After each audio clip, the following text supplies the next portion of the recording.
ವಾಹನ ತಪಾಸಣೆ ನೆಪದಲ್ಲಿ ಸವಾರರಿಗೆ ಕಿರಿಕೇಕೆ. ಟ್ರಾಫಿಕ್ ಟಾರ್ಚರ್ಗೆ ಕಾನೂನಲ್ಲಿ ಅವಕಾಶ ಇದೆಯಾ? ಸಂಚಾರ ಪೊಲೀಸರ ವರ್ತನೆಗೆ ಮಂಡ್ಯ ಘಟನೆ ಕನ್ನಡಿ.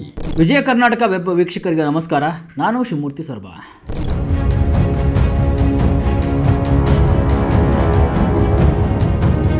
ಮಂಡ್ಯದಲ್ಲಿ ಮೊನ್ನೆ ಒಂದು ಘಟನೆ ನಡೆಯಿತು. ಟ್ರಾಫಿಕ್ ಪೊಲೀಸರ ತಪಾಸಣೆಯ ಗಡಿಬಿಡಿಯಲ್ಲಿ ಬೈಕ್ ಮೇಲೆ ಕುಳಿತಿದ್ದಂತಹ ಅಮ್ಮನ ಮಡಿಲಲ್ಲಿದ್ದ ಮಗು ಕೆಳಕ್ಕೆ ಬಿದ್ದು ಸಾವನ್ನಪ್ಪಿತು. ಇದು ಸಂಚಾರಿ ಪೊಲೀಸರ ಕಾರ್ಯವೈಖರಿ ಬಗ್ಗೆ ಹಲವು ಪ್ರಶ್ನೆಗಳನ್ನು ಸೃಷ್ಟಿಸಿದೆ. ಮಂಡ್ಯದ ಟ್ರಾಫಿಕ್ ಪೊಲೀಸರ ಅವಾಂತರದ ಬೆನ್ನಲ್ಲೇ ರಾಜ್ಯಾದ್ಯಂತ ಆಕ್ರೋಶ ಕೂಡ ವ್ಯಕ್ತವಾಗ್ತಾ ಇದೆ. ಆ ಮೂವರು ಟ್ರಾಫಿಕ್ ಪೊಲೀಸರು ಈಗ ಅಮಾನತಾಗಿದ್ದಾರೆ. ಆದರೆ ಅದು ಬೇರೆ ಮಾತು. ರಾಜ್ಯದಲ್ಲಿ ಇಂತಹ ವಾತಾವರಣ ಇನ್ನೂ ಇದೆ ಎಂಬುದು ಜನರ ಮಾತು. ಟ್ರಾಫಿಕ್ ಪೊಲೀಸರ ವರ್ತನೆಯನ್ನು ಗಮನಿಸಿದಾಗ ಒಂದಿಷ್ಟು ಪ್ರಮುಖ ಪ್ರಶ್ನೆಗಳು ಹುಟ್ಟಿಕೊಳ್ಳುತ್ತವೆ. ವಾಹನ ಸವಾರರನ್ನು ಎಲ್ಲಿ ಬೇಕಾದರೂ ನಿಲ್ಲಿಸಿ ಟ್ರಾಫಿಕ್ ಪೊಲೀಸರು ತಪಾಸಣೆ ನಡೆಸಬಹುದೇ? ಈ ವೇಳೆ ವಾಹನದ ಕೀಯನ್ನು ಪೊಲೀಸರು ಕಿತ್ತುಕೊಂಡು ಹೋಗಬಹುದೇ? ತೆರೆಮರೆಯಲ್ಲಿ ನಿಂತು ಶಕ್ತಿಮಾಂತರ ಒಂದೇ ರೀತಿ ವಾಹನದ ಮುಂದೆ ಪ್ರತ್ಯಕ್ಷರಾಗಬಹುದೇ ಎಂಬ ಪ್ರಶ್ನೆಗಳು ಎಲ್ಲರಲ್ಲೂ ಬರುತ್ತೆ. ಅದಕ್ಕೆ ಕಾನೂನು ಏನು ಹೇಳುತ್ತೆ? ರಾಜ್ಯದಲ್ಲಿ ಹೇಗಿದೆ ವ್ಯವಸ್ಥೆ? ಜನರ ಅಭಿಪ್ರಾಯವೇನು ಎಂಬುದನ್ನು ಈ ವಿಡಿಯೋದಲ್ಲಿ ನೋಡ್ಕೊಂಡು ಬರೋಣ ಬನ್ನಿ.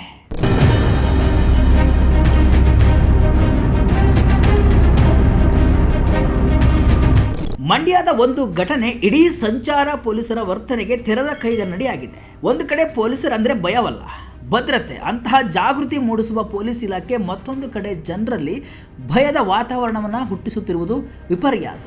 ಪೊಲೀಸರು ನಮ್ಮನ್ನು ಕಾಪಾಡುವವರು, ಅವರಿಂದ ನಮಗೆ ಸುರಕ್ಷತೆ, ಅವರಿದ್ದರೆ ನಮಗೆ ಭಯವಿಲ್ಲ ಎನ್ನುವ ಭಾವನೆ ಜನರಿಗೆ ಬರಬೇಕು. ಆದರೆ ಕೆಲವು ಕಾಕಿಗಳ ಅಧಿಕಾರ, ದರ್ಪಗಳು ಅಂಥ ಅಭಿಪ್ರಾಯವನ್ನು ರೂಪಿಸುತ್ತಾ ಇಲ್ಲ. ಅದರಲ್ಲೂ ಟ್ರಾಫಿಕ್ ಪೊಲೀಸರ ವರ್ತನೆಗಳ ಬಗ್ಗೆ ಆಕ್ರೋಶಗಳು ಜನರೊಳಗೆ ಇಲ್ಲಿಯವರೆಗೂ ಸುಪ್ತವಾಗಿದ್ವು. ಮಂಡ್ಯ ದುರಂತದ ಬೆನ್ನಲ್ಲೇ ಹೌದು, ನನಗೂ ಚೆಕ್ಕಿಂಗ್ ವೇಳೆ ಇಂತಹ ಅನುಭವ ಆಗಿತ್ತು ಅಂತ ಹೇಳುವವರೇ ಹೆಚ್ಚಿರುವುದು ದುರಂತದ ಸಂಗತಿ.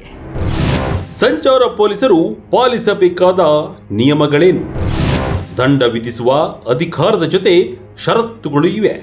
ವಾಹನ ತಪಾಸಣೆ ವೇಳೆ ಪೊಲೀಸರು ಪಾಲಿಸಬೇಕಾಗಿರುವುದೇನು ಎಂಬುದನ್ನು ಗಮನಿಸಿದರೆ, ಸಂಚಾರ ನಿಯಮ ಉಲ್ಲಂಘಿಸುವ ವಾಹನ ಸವಾರರಿಗೆ ದಂಡ ವಿಧಿಸುವ ಅಧಿಕಾರವನ್ನು ಸರ್ಕಾರ ಸಂಚಾರ ಪೊಲೀಸರಿಗೆ ನೀಡಿದೆ. ಭಾರತೀಯ ಮೋಟಾರು ವಾಹನ ಕಾಯ್ದೆ 1988ರ ತಿದ್ದುಪಡಿ 2019ರ ಅನ್ವಯ ಸಂಚಾರ ಪೊಲೀಸರಿಗೆ ಈ ಅಧಿಕಾರ ನೀಡಲಾಗಿದೆ. ಆದರೆ ಇದೇ ವೇಳೆ ತಪಾಸಣೆ ಅಥವಾ ಕಾರ್ಯಾಚರಣೆ ವೇಳೆ ಕಡ್ಡಾಯವಾಗಿ ಪಾಲಿಸಲೇಬೇಕಾದ ನಿಬಂಧನೆಗಳನ್ನು ಕೂಡ ವಿಧಿಸಲಾಗಿದೆ. ಪ್ರಮುಖವಾಗಿ ಟ್ರಾಫಿಕ್ ರೂಲ್ಸ್ ಬ್ರೇಕ್ ಮಾಡುವ ಸವಾರರ ವಿರುದ್ಧದ ಕಾರ್ಯಾಚರಣೆಯಲ್ಲಿ ಪೊಲೀಸ್ ಸಬ್ ಇನ್ಸ್ಪೆಕ್ಟರ್ ಅಥವಾ ಅದಕ್ಕಿಂತ ಮೇಲ್ಪಟ್ಟಂತಹ ಅಧಿಕಾರಿ ಖುದ್ದು ಹಾಜರಿರಲೇಬೇಕು. ಅದರ ಜೊತೆ ಕಾರ್ಯಾಚರಣೆಯಲ್ಲಿರುವಂತಹ ಪೊಲೀಸರು ಕಡ್ಡಾಯವಾಗಿ ಸಮವಸ್ತ್ರವನ್ನು ಧರಿಸಿರಬೇಕು. ಅಧಿಕಾರಿ ಅಥವಾ ಸಿಬ್ಬಂದಿ ಹೆಸರು ನಮೂದಾಗಿರುವಂತಹ ನೇಮ್ ಪ್ಲೇಟ್ ಕಾಣುವಂತಿರಬೇಕು ಎಂಬ ನಿಯಮಗಳನ್ನು ಈ ವೇಳೆ ಪಾಲಿಸಲೇಬೇಕು. ಪೊಲೀಸರು ನಿಮ್ಮ ಗಾಡಿ ಕೀ ಕಸಿಯುವಂತಿಲ್ಲ.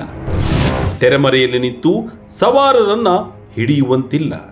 ಕಣ್ಣಿಗೆ ಕಂಡಂತೆ ಸಂಚಾರ ನಿಯಮ ಉಲ್ಲಂಘಿಸುವ ವಾಹನ ಸವಾರರನ್ನ ತಡೆಯುವ ಪೊಲೀಸರು ಯಾವುದೇ ಕಾರಣಕ್ಕೂ ವಾಹನದ ಕೀಯನ್ನು ಕಸಿಯುವಂತಿಲ್ಲ. ಅದರಲ್ಲೂ ವಾಹನ ಸವಾರರನ್ನ ರ್ಯಾಂಡಮ್ ಆಗಿ ತಡೆಯುವಂತಿಲ್ಲ. ವಾಹನ ಸವಾರರು ನಿಯಮ ಉಲ್ಲಂಘಿಸಿದ್ದಾರೆ ಎಂಬುದಕ್ಕೆ ಕಾರಣ ಇದ್ದರೆ ಮಾತ್ರ ಅವರನ್ನು ತಡೆದು ವಿಚಾರಣೆ ನಡೆಸಬಹುದು. ಹಾಗೆ ವಾಹನ ಸವಾರರಿಗೆ ದರ್ಪದಿಂದ ಬೆದರಿಸುವ ಅವಕಾಶವೂ ಇಲ್ಲ. ಆತನಿಗೆ ಸಂಚಾರ ನಿಯಮ ಉಲ್ಲಂಘನೆಯ ತಿಳುವಳಿಕೆ ನೀಡಿ ದಂಡ ವಿಧಿಸಬಹುದಾಗಿದೆ. ಒಂದು ವೇಳೆ ವಾಹನ ಸವಾರ ಸ್ಥಳದಲ್ಲಿಯೇ ದಂಡ ಪಾವತಿಗೆ ಒಪ್ಪದಿದ್ರೆ, ಹಣವಿಲ್ಲ ಅಂತ ತಿಳಿಸಿದ್ರೆ ಆತನಿಗೆ ರಸೀದಿ ಜಾರಿಗೊಳಿಸಿ ವಾಹನವನ್ನು ಬಿಟ್ಟು ಕಳಿಸಬಹುದು, ಇಲ್ಲವೇ ವಾಹನ ಜಪ್ತಿ ಮಾಡಬಹುದು. ವಾಹನ ಸವಾರ ದಂಡ ಪಾವತಿಸಿದ ಬಳಿಕ ತನ್ನ ವಾಹನ ಹಿಂಪಡೆಯಬಹುದಾಗಿದೆ. ಇಷ್ಟು ಸರಳವಾಗಿ ನಡೆಯಬೇಕಾಗಿರುವಂತಹ ಪೊಲೀಸರ ಕಾರ್ಯಾಚರಣೆಯು ವಾಹನ ಸವಾರರ ಪಾಲಿಗೆ ಟ್ರ್ಯಾಪ್ ಕಾರ್ಯಾಚರಣೆ ಆಗುತ್ತಿರುವ ಹಿನ್ನೆಲೆ ಕೆದಕಿದರೆ ಪೊಲೀಸರ ಕಾರ್ಯಶೈಲಿಯ ಕುರಿತು ಆಕ್ಷೇಪಗಳ ಸರಮಾಲೆಯೇ ಹುಟ್ಟಿಕೊಳ್ಳುತ್ತೆ.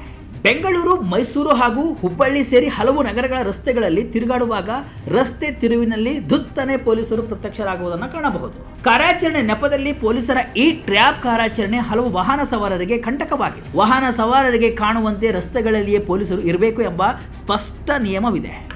ಆದರೆ ಪೊಲೀಸರು ಮಾತ್ರ ಅದ್ಯಾವ ಕಾರಣಕ್ಕೆ ಅಪಾಯಕಾರಿ ತಿರುವಿನಲ್ಲಿ ಅವಿತುಕೊಂಡು ಕಾರ್ಯಾಚರಣೆ ನಡೆಸ್ತಾರೋ ಗೊತ್ತಿಲ್ಲ.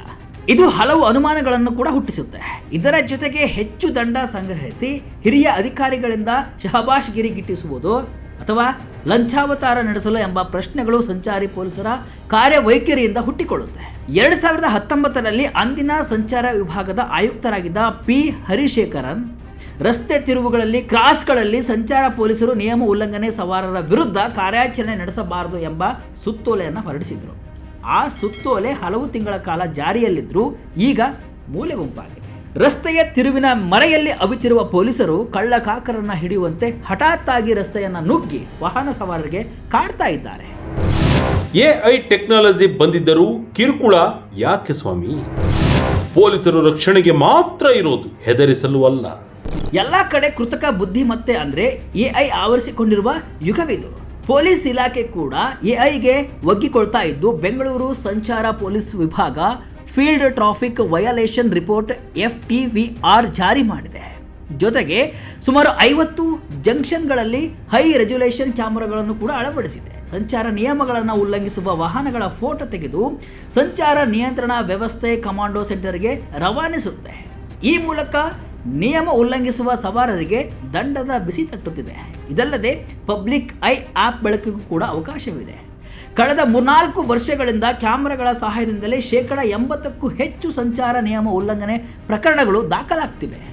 ಇಷ್ಟಾದರೂ ರಸ್ತೆ ನಡುವೆ ಪೊಲೀಸರ ಕಾರ್ಯಾಚರಣೆ ಮಾತ್ರ ನಿಂತಿಲ್ಲ. ವಾಹನ ಸವಾರರಿಗೆ ಕಿರಿಕಿರಿ ತಪ್ಪಿಲ್ಲ ಎಂಬುದು ಸೋಜಿಗದ ಸಂಗತಿಯಾಗಿದೆ. ಇನ್ನು ಪೊಲೀಸ್ ಠಾಣೆಗಳಿಗೆ ಬರುವ ನಾಗರಿಕರ ಜೊತೆ ಸೌಜನ್ಯದಿಂದ ವರ್ತಿಸಿ ಅಂತ ಸುಪ್ರೀಂ ಕೋರ್ಟ್ ಕೂಡ ಹಲವು ಬಾರಿ ಸೂಚನೆಯನ್ನು ಕೊಟ್ಟಿದೆ.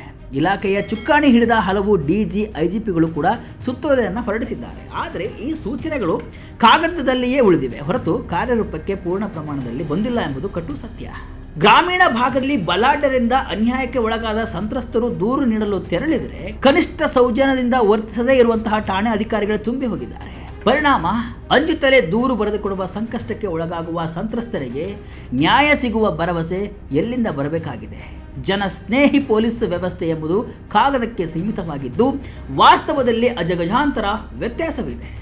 ಪೊಲೀಸರ ದರ್ಪದ ಕಾರ್ಯವೈಖರಿಯನ್ನು ಗ್ರಾಮೀಣ ಭಾಗದ ಜನ ಪ್ರಶ್ನಿಸಲು ಹೆಣಗಾಡುವ ಸ್ಥಿತಿಯಲ್ಲಿದ್ದಾರೆ. ಪೊಲೀಸರೆಂದರೆ ಭರವಸೆ ಎಂಬ ಭಾವನೆ ಮೂಡಿಸಲು ಇಲಾಖೆಯಿಂದಲೇ ಜಾಗೃತಿ ಅರಿವು ಮತ್ತಷ್ಟು ಮೂಡಿಸಬೇಕಿದೆ. ಜೊತೆಗೆ ಕಾಕಿ ಧರಿಸಿದ ಮಾತ್ರಕ್ಕೆ ದಂಡನೆಯ ಮಂತ್ರ ಎಂಬ ಉಮೇದಿನಿಂದ ಇಲಾಖೆ ಅಧಿಕಾರಿ ಸಿಬ್ಬಂದಿಯು ಹೊರಬರಬೇಕಿದೆ. ಹಳ್ಳಿ ಮಂದಿಗೆ ಪೊಲೀಸರೆಂದರೆ ಹೆಚ್ಚು ಭಯ. ವೀಲಿಂಗ್ ಮಾಡುವ ಪುಂಡರಿಗೆ ಕಡಿವಾಣ ಹಾಕಿ.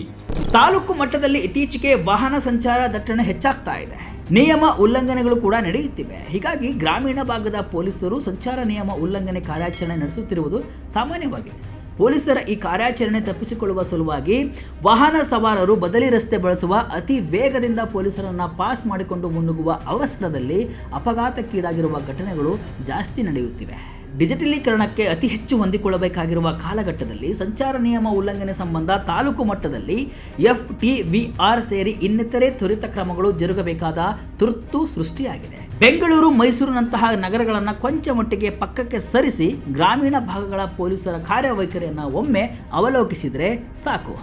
ಇಲ್ಲವೇ ಜನಸಾಮಾನ್ಯರನ್ನು ಆಫ್ ದ ರೆಕಾರ್ಡ್ ಮಾತನಾಡಿಸಿದರೆ 70% ಮಂದಿ ಪೊಲೀಸರ ಕಾರ್ಯವೈಖರಿ ಬಗ್ಗೆ ಅಸಮಾಧಾನವನ್ನೇ ಹೊರಹಾಕ್ತಾರೆ ಎಂಬುದು ಒಪ್ಪಬೇಕಾದ ಸಂಗತಿ.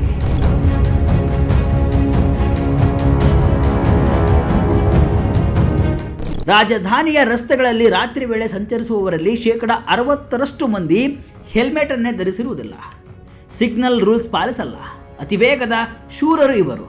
ಅಲ್ಲದೆ ಇವರ ವೀಲಿಂಗ್ ಹಾವಳಿ ರಾತ್ರಿ ಸಂಚರಿಸುವ ಇತರೆ ನಾಗರಿಕರಿಗೆ ತಲೆನೋವಾಗಿ ಪರಿಣಮಿಸಿದೆ. ಕರ್ಕಶ ಧ್ವನಿಗಳೊಂದಿಗೆ ಹಲವು ರಸ್ತೆಗಳಿಗೆ ಒಮ್ಮೆಲೆ ದಾಂಗುಡಿ ಇಡುತ್ತಿರುವಂತಹ ವೀಲಿಂಗ್ ಗುಂಪು ಇತರ ವಾಹನ ಸವಾರರಿಗೆ ತೊಂದರೆ ಉಂಟು ಮಾಡುತ್ತಿರುವುದು ಸಾಮಾನ್ಯವಾಗಿದೆ. ಇಂತಹ ಪುಂಡರ ವಿರುದ್ಧ ಪೊಲೀಸರು ಮೊದಲು ಕಾನೂನು ಕ್ರಮ ಜರುಗಿಸಲಿ ಎಂಬುದು ನಾಗರಿಕರ ಒತ್ತಾಯ. ಏನೇ ಆಗಲಿ, ಇಷ್ಟೊಂದು ಟೆಕ್ನಾಲಜಿ ಮುಂದುವರೆದಿದ್ರೂ ಕೂಡ ಪೊಲೀಸರು ರಸ್ತೆ ಬದಿ ನಿಂತು ವಾಹನ ಸವಾರರನ್ನು ಹಿಡಿಯುತ್ತಿರುವುದು ವಿಪರ್ಯಾಸ. ಹಾಗಂತ ಸಂಚಾರ ನಿಯಮಗಳ ಉಲ್ಲಂಘನೆಯೂ ಸರಿಯಲ್ಲ. ಸಂಚಾರ ನಿಯಮಗಳನ್ನು ಪಾಲಿಸಿ ನಿಮ್ಮ ಜೀವವನ್ನು ರಕ್ಷಿಸಿಕೊಳ್ಳಿ. ಇದಿಷ್ಟು ಇವತ್ತಿನ ವಿಶೇಷ. ಇದೇ ರೀತಿಯ ಹಲವು ವಿಶ್ಲೇಷಣೆ, ಮಾಹಿತಿ ಅಷ್ಟೇ ಅಲ್ಲ, ಮನೋರಂಜನೆಯ ವಿಡಿಯೋಗಳಿಗಾಗಿ ವಿಜಯ ಕರ್ನಾಟಕ ವೆಬ್ಸೈಟ್, ಫೇಸ್ಬುಕ್ ಹಾಗೂ ಯೂಟ್ಯೂಬ್ ಪೇಜನ್ನು ಫಾಲೋ ಮಾಡಿ. ಧನ್ಯವಾದಗಳು.